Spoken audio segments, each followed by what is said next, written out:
Welcome friends, RV educator channel में आप सबका बहुत बहुत स्वागत है।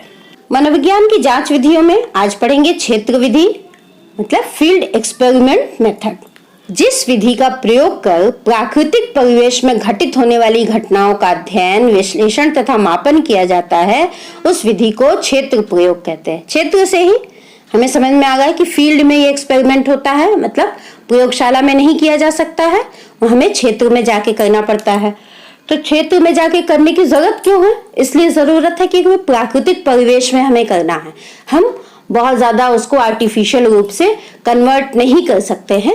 एग्जाम्पल के तौर पे मान लीजिए कहीं कोई डिजास्टर हुआ है या फिर कहीं माल न्यूट्रिशन है, मतलब फील्ड एक्सपेरिमेंट करना है, तो ऑफिस की कोई प्रॉब्लम है जिस पे आपको एक्सपेरिमेंट करना है, या स्कूल है या हॉस्पिटल है, इस तरह की चीजों को आप प्रयोगशाला में कन्वर्ट करके नहीं कर सकते हैं कि आप पूरा स्कूल बना लेंगे, क्या आप पूरा हॉस्पिटल बना लेंगे, या फिर आप किसी भी तरह का फील्ड एक्सपेरिमेंट प्रयोगशाला में नहीं कर सकते। इसलिए आवश्यक होता है कि हम कहाँ करें, फील्ड में करें, तो इसको फील्ड एक्सपेरिमेंट मेथड कहते हैं।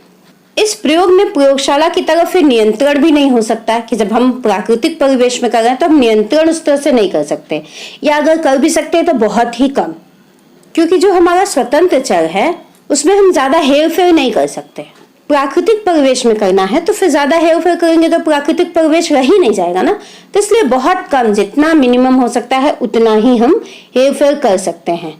और चरों का मापन भी बहुत ही सामान्य तौर पर या स्थूल रूप में किया जाता है। इस क्षेत्र प्रयोग का उद्देश्य क्या होता है? इसका उद्देश्य होता है सैद्धांतिक तथ्यों तथा वैध नियमों की रचना करना तथा तात्कालिक व्यवहारिक समस्याओं का समाधान करना।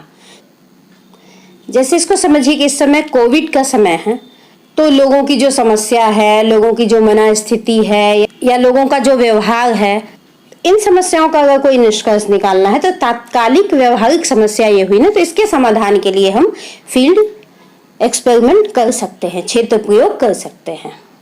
कर्लिंगर ने क्षेत्र प्रयोग की व्याख्या बहुत ही अच्छे ढंग से की है।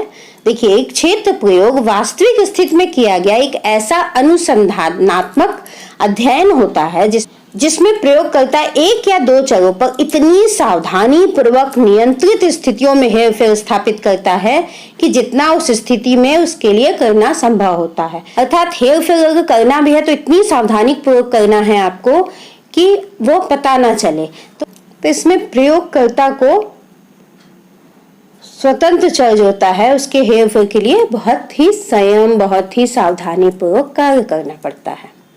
अब देखिए, क्षेत्र प्रयोग की योजना कैसे बनती है, कैसे इसको करना है। क्षेत्र प्रयोग की योजना के लिए सबसे पहले आपके पास एक समस्या होना चाहिए। समस्या का आप चयन करेंगे। समस्या में क्या देखना होगा कि ऐसी समस्या का चुनाव करेंगे जिसके अध्ययन से व्यापक, व्यवहारिक तथा सैद्धांतिक निष्कर्ष उपलब्ध हो सके। फिर सेकंड क्या है, चरों का स्वरूप निर्धारित करेंगे। इस एक्सपेरिमेंट में स्वतंत्र चर का स्वरूप पर्याप्त मात्रा में शक्तिशाली होना चाहिए। थर्ड, क्षेत्र परिवेश का चयन। ऐसी उपयुक्त परिवेश का चयन करना चाहिए जहां समस्या से संबंधित घटना पर्याप्त मात्रा में घटित होती हो। जैसे कोविड से संबंधित आपको कोई प्रयोग करना है, आपको मार्केट जाना होगा, हॉस्पिटल जाना होगा, या फिर किसी ऐसे ऑफिस में जाना होगा जहां रोजमर्रा में कार्य होते हो। फोर्थ क्या है, क्षेत्र प्रयोग का अनुसंधान अभिकल्प। ये सबसे ज्यादा इंपॉर्टेंट होता है। इसकी डिजाइन आप कैसे बनाएंगे, मतलब रिसर्च की डिजाइन आपको बनानी है। इस प्रयोग का प्रारूप जो होता है वो प्रयोगशाला की तरह ही होता है, उसी के अनुरूप होता है, लेकिन ये अधिक जटिल, विषम और गतिशील होता है, और परिणामों के लिए प्रयोग की पुनरावृत्ति भी करनी पड़ती है। पांचवा है, समूह के आधार की रचना करना। आपको पुनरावृत्ति भी करनी है, इसलिए समूह छोटा लीजिए। छोटे समूह पे इस क्षेत्र को प्रयोग को करने की कोशिश करनी चाहिए। छठा क्या है, समय अवधि। कम समय में हो जाए, इस पर ध्यान देना चाहिए। हालांकि दोष में इसके पढ़ेंगे कि कम समय में होना कठिन होता है, फिर भी कोशिश करनी चाहिए कि जितने कम समय में उतना विश्वसनीयता, वैधता होने की संभावना रहती है। समय अवधि इसलिए भी इम्पोर्टेंट होती है क्योंकि अवधि कम रखने से अनअपेक्षित तत्व सक्रिय नहीं होंगे और प्रयोग का प्रभाव नहीं डालेंगे और परिणाम हमारा दूषित नहीं होगा। आइए अब क्षेत्र प्रयोग के गुण तथा दोष देख लेते हैं, मेरिट्स एंड डिमेरिट्स। पहला है वास्तविक जीवन की समस्याओं का अध्ययन। सामाजिक विज्ञानों में वास्तविक जीवन की स्थितियों के अध्ययन में क्षेत्र प्रयोग विधि का उपयोग बहुत विशेष महत्व रखता है। इसमें सैद्धांतिक तथा व्यवहारिक गुण होते हैं। विस्तृत परिकल्पनाओं का परीक्षण अधिक उपयुक्त रहता है। तो हम छोटी परिकल्पना नहीं, एक विस्तृत परिकल्पना भी हम बनाकर इसमें खोज कर सकते हैं। दोष देखते हैं। स्वतंत्र चर के हेरफेर में बहुत ही कठिनाइयां होती हैं, उसका नियंत्रण बहुत कठिन होता है, तो ये बहुत बड़ा दोष हो जाता है। नियंत्रित समूह की रचना में भी कठिनाई होती है।